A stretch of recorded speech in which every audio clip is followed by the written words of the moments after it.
Наттагы оюнчу бул Темирлан Тиленчиев, 17-чи алдагы жарым коргоочу. Ушул алгач Абдышата менен тең чыккандан кийин андан ары азыр оң канатта чабуулдан кийин сөз Мулантайн Субалиевдин соккусу алыскы бурч көзөмдөн чимирилди. Көрөлү. Эрзат Чыңгызбек уулунун мына чыгарган тобу жана Рыскелди Ишенбек уулу экинчи кабат.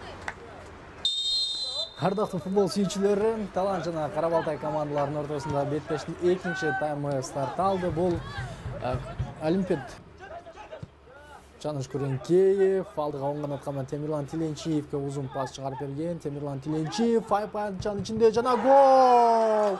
Эсеп 0-1. Ардактуу футбол сүйүүчүлөрү, Бековго, Талант Беков Токтоналиевке жана дал ошол жерден айпанчанын ичине киргизилген топ Бексулов.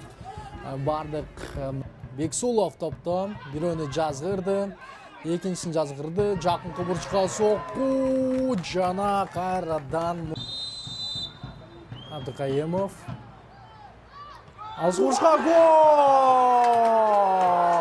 Эсеп 1-1. Ардактуу футбол сүйүүчүлөрү, Антон Полев жазбай Абдыкайымовдун ошол чыгарган тобунан кийин мына азыр экинчи кабаттан мына топтон жетип отурат жана кантсе дагы мына көрөлү азыр Алишер Субалиев өз ордунан козголуп кетти жана ардактуу футбол сүйүүчүлөрү кантсе дагы алмашуу жок. Ардактуу футбол сүйүүчүлөрү ышкырык жаңырды Чолпонбаевдики жана беттеш башталды. Бул болсо Мизин Керезбеков топтон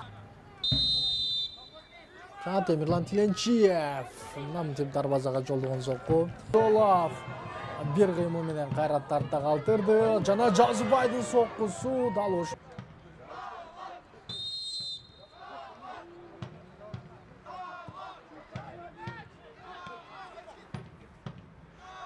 Мен алдыга кирип бара жаткан учур жана алыскы бурчка Токтоналиевдин башы менен жолдогон Бексулов Токтоналиевке Токтоналиевдин алыстан жолдогон соккусу жана кайрадан Мохридин Ахмедов өз ордунда.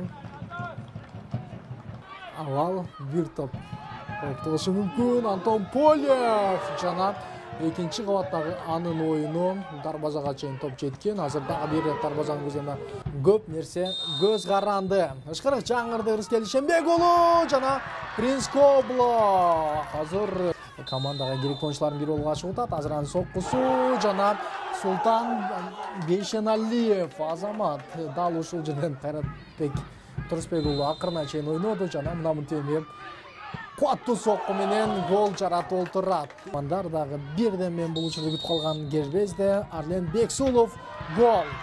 Эсеп байкайлы Айбек Сүкеналиев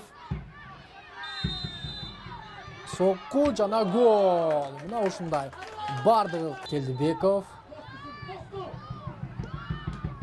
жана Бактияр келди. Дагы баса билип айтып кой керек. Ышкырык жаңырды жана Герашенко чындыгында шашпаш керек. Гол. Эсеп 3. Өзүнүн мыкты жагынан көрсөттү. Азыр ышкырык жаңырды. Керезбеков гол. Эсеп 3. Темирлан Тиленчиев